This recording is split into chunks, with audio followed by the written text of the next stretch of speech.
Back on the Rob Dibble Show with Ben Darnell on your afternoon drive. Thank you for keeping us on the air. And this guy keeps us on the air every time we get him. We love talking to him. Jim Duquette, former MLB GM with the Mets and the Orioles. Now he's got his own show on Sirius XM, the MLB channel. He's also on SNY Masson and the MLB Network. So, Jim, how are you, buddy?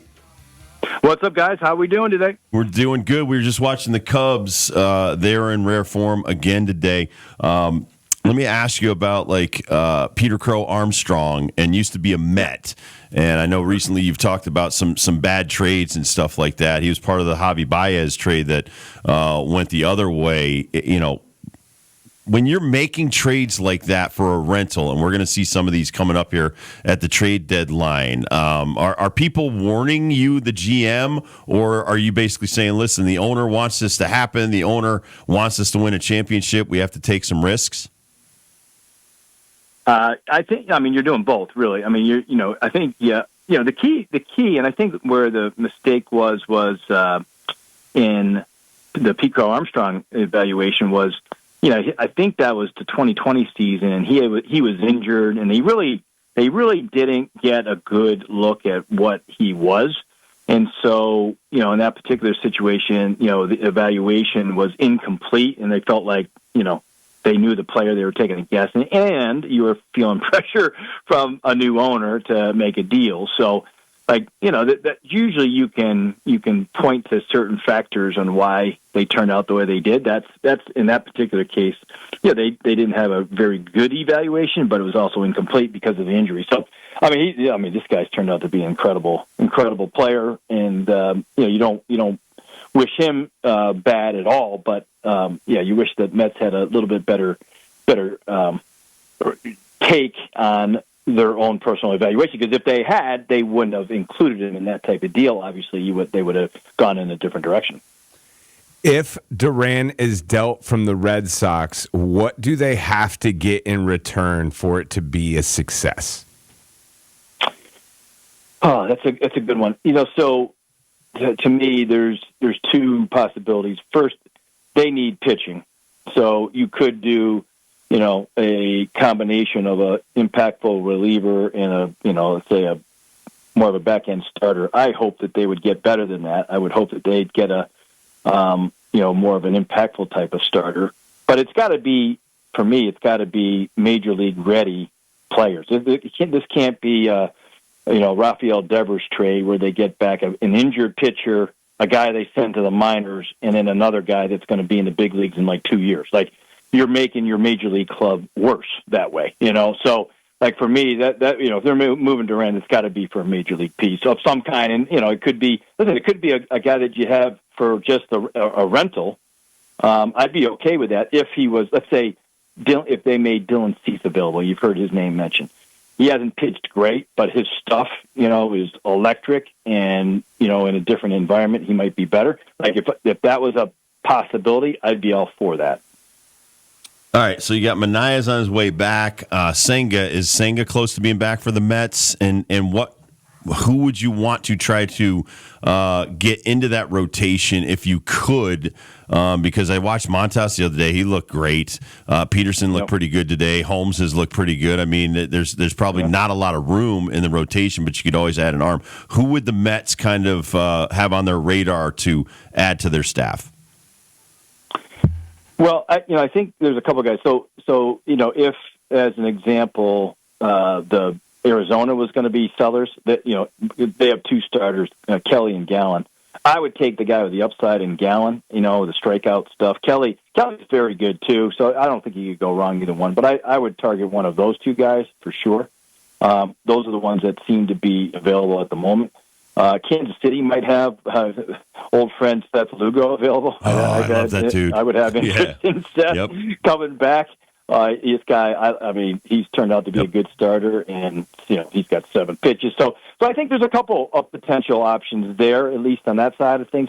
Listen, I think David Stearns would be okay and right to go after one of the Marlins pitchers, Alcantara or Cabrera, one of those two guys. Just because you have them under control for, more than just this year and next. I would have interest. Even Alcantara hasn't up to what he's capable yet, but I think it's coming. You can start to see where it's heading in the right direction. I know his contract's unreal. I know he has injuries all over the place, and I'm pretty sure Jacob deGrom has a no-trade clause, but there's been a lot of talk. Yeah. Is that smoke, or is there actual fire there? I think there's more smoke there, Ben. I think with with the Rangers, the GM there, I had him on my show recently. They're built to win, and they're trying to win now. He's like all in on it, and especially with Bochy there too. You're running out of time with him being your big league manager. Just in terms of him potentially retiring, soon.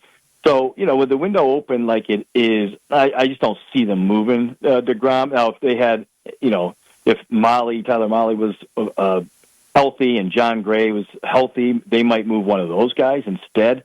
I would love to see DeGrom back here with New York, but I don't see it being possible. Your thoughts on Mike Rizzo and Dave Martinez getting fired right before not only the All-Star game, but the draft and all that kind of stuff? I mean, what happened there, and what's going to happen with the draft? Who gets the draft? Yeah, that one's complicated. I think there's a couple things that stand out. I think that ownership was getting frustrated by the lack of success. That was first. I think they wanted to make a change, or thought they should make a change with at least minimum the coaches there. And you saw Davey Martinez about a month ago kind of come out and defend them, said it's not the coach's fault. I think there was some internal discussion about doing that, and so they decided not to. And then I think ownership might have even said to Mike Rizzo, "Hey, I think you got to make the change with the manager." And he said, "I don't want to make the change with the manager." So they made the change with both of them. It would not shock me if that happened. Now, in the end, I think it was mostly the lack of success overall. With both, and I was surprised, like you, that they fired Rizzo, with the draft coming up and they have the number 1 overall pick. I will say this though, haven't been in that position before, taking over, and I had been in the organization for a long time, like Mike DeBartolo did. Now, that transition isn't as big of a deal as it was being made. You're going to make this decision on who you're going to pick number 1 is likely already been made when Mike was even there. They were already leaning towards 1 or 2 guys, and so and they don't have a ton to trade at the deadline, in my opinion. I think it's complementary pieces, so that should not be that difficult to trade either. So I think the real lifting will be this winter, and that's when they need to have the general manager's position settled and find the right person. Is there any value for a player in the home run derby? Can he produce more interest in himself, not necessarily as a baseball player, but just personal value as far as marketability for a club? I think it's an interesting one because, Alonso, because of him winning and, some of the personality that he showed, it might have been a little bit of an uptick, for him. I don't know in the end. It's hard in baseball to up your visibility in general for whatever reason. We don't see many sponsorships for baseball players. We see some, but it's not as big as other sports. So I don't know. In that particular situation, if you can, I know. Alonso, the one year, made more money in the home run derby winning it than he did the entire year because they were paying $1 million for the winner, and he was making like $700,000, close to minimum salary. So it can be beneficial from that side of it. Marketing wise, I would like to think so, but I haven't seen it yet. Talking to Jim Duquette, you can hear his show Monday through Friday on Power Alley on Sirius XM with Mike Farron. You've been doing it. We go back a long time. You and I used to do a lot of World Series, a lot of All-Star games and stuff where we're down on the field and things like that. Now we're getting a bunch of replacement guys for the guys that were picked to the All-Star game, 32 aside. Your thoughts on, I don't want to say it being watered down, but it's like now, we still have no Juan Soto, no Mookie Betts, guys that I really want to see and probably some fans really want to see. What are your thoughts on some of these guys that are now being replaced? We already had 19 first-timers. Now we have over 20 first-timers at the All-Star game. Right. Yeah. I understand, there's going to be some guys that can't, like like as an example, Chris Sale, made the All-Star team. He can't pitch. There's another one or two. Yamamoto, I think, can't pitch because he's lined up on a Sunday, so he can't pitch. So they got to find replacements there. What I don't like is, let's say, Jose Ramirez decided to opt out because he wants to get himself ready for the second half. Right. Is it really that big of a lift to play 2 innings in an All-Star game? That, you know what I mean? Like, really? You're walking down the red carpet, in a suit? Like, that's not heavy lifting at all, right? So I don't know. That part of it bothers me that there's guys that still opt out of the game if they've been selected. They've also, as you guys know, changed the selection process. So the players select a lot of the second, the reserves. And I'm still a little surprised that Soto wasn't a part of that. I know he didn't have a good first 2 months, but his June, they must have made that decision or had those votes in ahead of what he had done in June, because he had the best June of anybody in the league. So he, and where his numbers are now, he's more deserving than half the guys that are on the All-Star team. So, and like you said, that I want to see it's a fine line. I want to see the stars as much as I want to see the guys who had, the new guys who've had good first half. So there's a balance there. I don't feel like they've really achieved it yet. Have you figured out, now that we've had this extra wild card team, now that we get 6 in for each league out of 15, have you figured out where these lines are of buyers and sellers? Like in a couple of weeks, there's just so many teams that like are head scratchers, and especially now, Dibbs is talking about the Reds actually doing some stuff as buyers. Like what? That's never happened. Like where is it for you right now, where we're at in 2025? Is it a win-loss thing? Is it a games back thing? How do I determine whether my team's a buyer or a seller right now? Well, I think you have to pay attention to the one-loss record, but because the third wild card, the bar has gotten lower. We saw Arizona with 86 wins, right? A couple of years ago, got to the World Series. Now, listen, you go back in time now, it wasn't that long ago. The Cardinals got there at 82 wins in the regular season, right? And they beat the Mets in 06, or was it 82 or 84 wins when they beat the Mets in 06. Still some people are haunted by that series, the NLCS series. But I think you got to look more at your record. I think that's the indicator of whether you're good or not. So some of these teams that are, I call them pretenders, Orioles, Braves, maybe Guardians. And, I'd say if I'm them in another week, if things have just kind of played out over 500, I'm selling. If I'm the Diamondbacks, I might give it a little bit more time. If I'm at 500, okay, I don't have to play too much better and I can get myself into the postseason. But if I fall 5-6 games under 500, that's what I am. I'm not a good team, regardless of how many games out of the wild card we are. I play a lot of perfect game tournaments. I just played one up in Massachusetts, 16, 17U baseball. Are teams still looking at these perfect game tournaments and some of these other tournaments and scouting them, or are they still going more to college and high schools and scouting kids for the draft? You know what? They are going to some of these big, so the bigger perfect game events, not necessarily the state ones. Not even the regional. They have some of these really, the national ones. The ones down in Jupiter. They've got the perfect game All-American game right now in Chase Field. Those are, they were. I think there was class of 26 and 27. Some of the top players there. I think there's still that funnel that goes up. If you're a top player in Massachusetts or in New England, you can kind of go on to the next kind of regional area.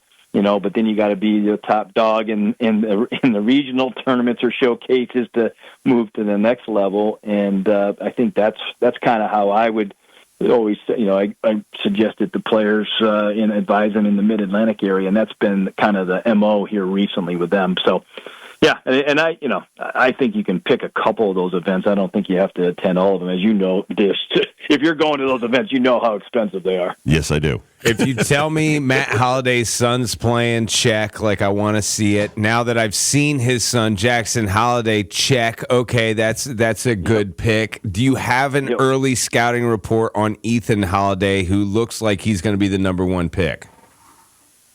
So he's a bigger version of Jackson. Oh, I really? think he can play shortstop. I think 6'4", he has yeah. more power. He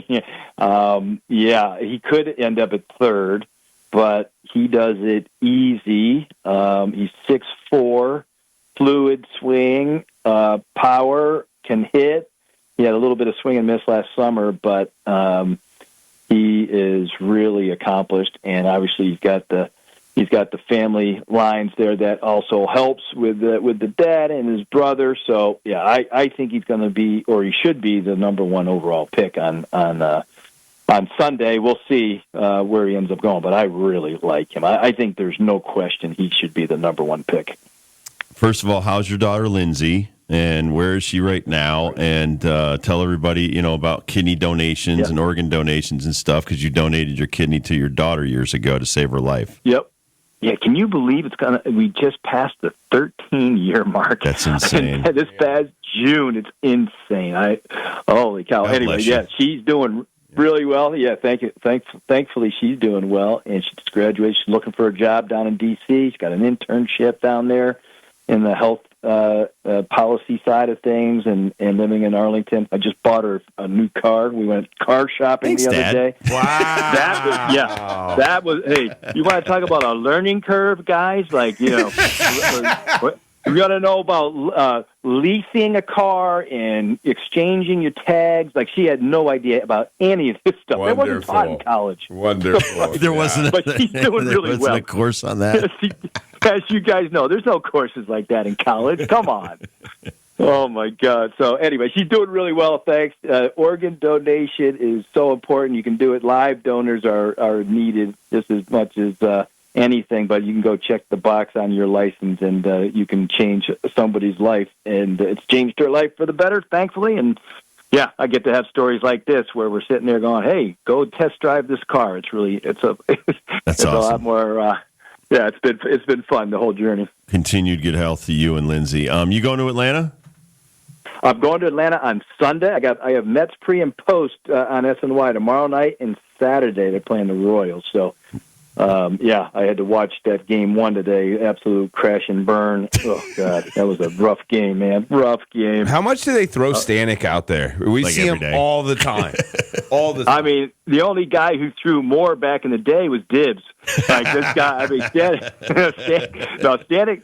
Stanek's been struggling. I didn't understand why they brought him in that spot. Just leave Peterson in and go to Diaz in the ninth. Like, come on, he had plenty left in the tank. I know. Anyway. And when they took Skeens out, I think, on 78 pitches the other night. So I don't know what they're doing. Yeah. Anyway, you are the best, my friend. Thank you on All right, short bud. notice, Jim, for coming on. No I appreciate you.